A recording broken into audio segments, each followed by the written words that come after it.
Derecho penal. El derecho penal tiene como contenido principal y exclusivo, la descripción de las conductas constitutivas de delito o falta y de las penas a imponer en cada caso. El derecho penal, es una parte del ordenamiento jurídico español. El derecho penal es, una parte del derecho público.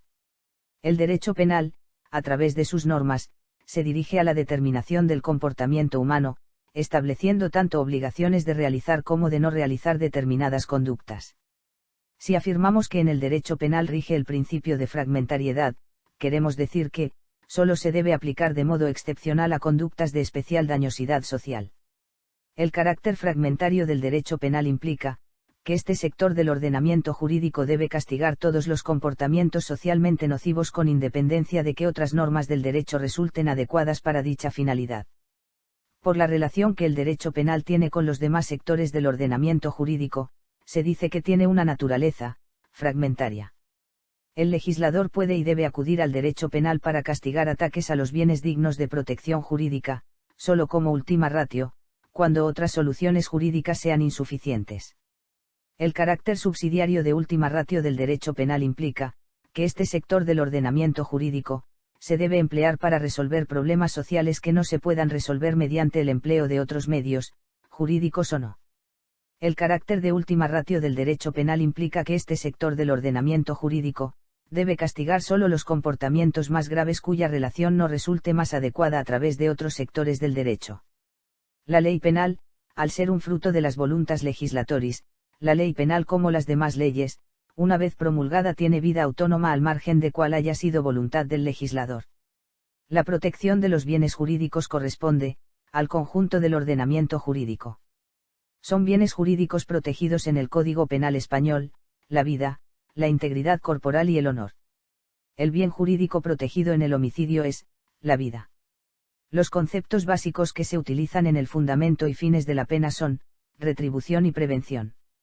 La ley de vagos y maleantes era criticada por, incluir medidas de seguridad predelictuales. Las principales consecuencias jurídicas del delito son, penas y medidas de seguridad.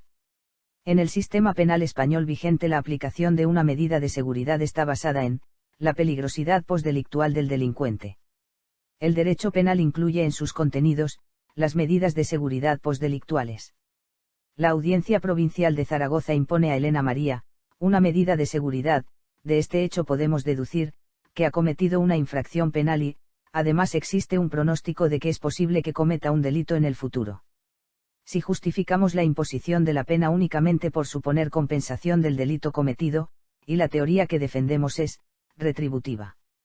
Según el número 23 del preámbulo de la Ley Orgánica Mayo de 2010 de 22 de junio, en el ámbito de los delitos contra la hacienda pública y contra la seguridad social se ha producido un endurecimiento de las penas, al objeto de hacerlas más adecuadas y proporcionarles a la gravedad de las conductas.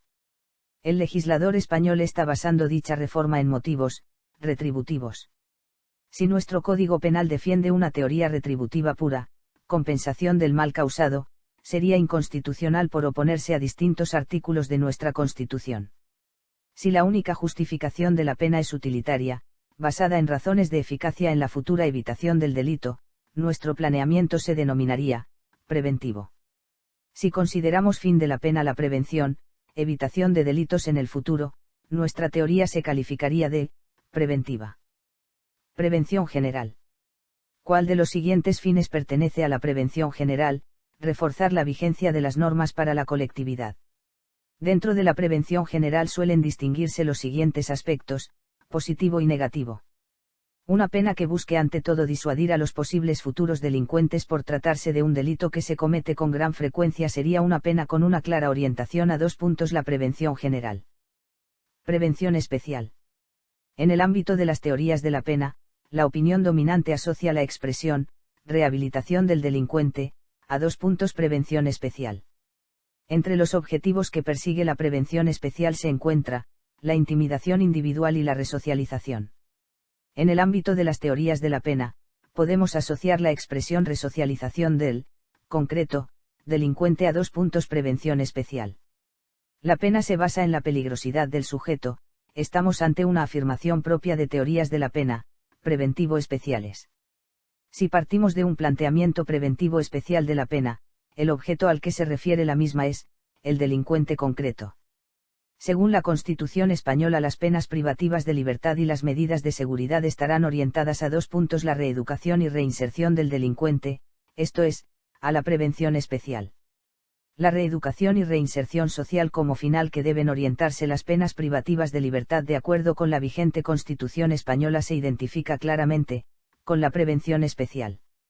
La mención en el artículo 25.2 de la Constitución española de 1978, las penas privativas de libertad, estarán orientadas hacia la reeducación y reinserción social, desde el punto de vista de la teoría de la pena, incluye una referencia al fin de, la prevención especial.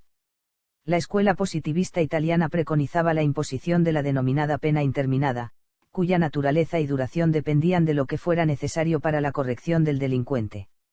Según esta descripción podemos afirmar que dicha escuela mantenía una teoría de la pena, preventivo especial. Si lleváramos a sus últimas consecuencias las teorías relativas basadas en la prevención especial, delitos en los que las posibilidades de que el sujeto son prácticamente nulas, deberían bajar su pena e incluso quedar impunes. Los principales modelos teóricos sobre los fines de la pena son las teorías absolutas, relativas y unitarias. ¿Cuál de las siguientes afirmaciones sobre la teoría de la pena es correcta? Las teorías absolutas miran hacia el pasado mientras que las relativas lo hacen hacia el futuro. ¿Cuál de los siguientes autores define una concepción absoluta de la pena? Kant y Hegel. El principal representante del desarrollo de las teorías preventivas de la pena en el período de la Ilustración europea es Beccaria. Se consideran teorías unitarias, las que combinan los aspectos de las teorías absolutas y relativas.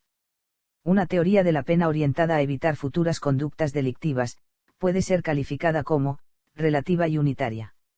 En el período de la Ilustración dominan las teorías de la pena de carácter relativo. Una concepción de la pena que combina elementos de las teorías absolutas y relativas se denomina unitaria. La teoría de la pena vigente en el sistema español según la mayoría doctrinal es una teoría unitaria. La ciencia del derecho penal español opina mayoritariamente que la teoría de la pena en que se basa el sistema penal del Código Penal vigente tiene carácter unitario y mixto. El artículo 25.2 establece que las penas privativas de libertad estarán orientadas hacia la reeducación y reinserción social. Ello imposibilita que el sistema penal español se basa en una concepción de la pena absoluta. Dado que el artículo 25.2 de la Constitución española establece que una orientación resocializadora de las penas privativas de libertad, la teoría de la pena en nuestro ordenamiento jurídico, por mandato constitucional, no puede deducirse del artículo 25.2 de la Constitución una determinada teoría de la pena.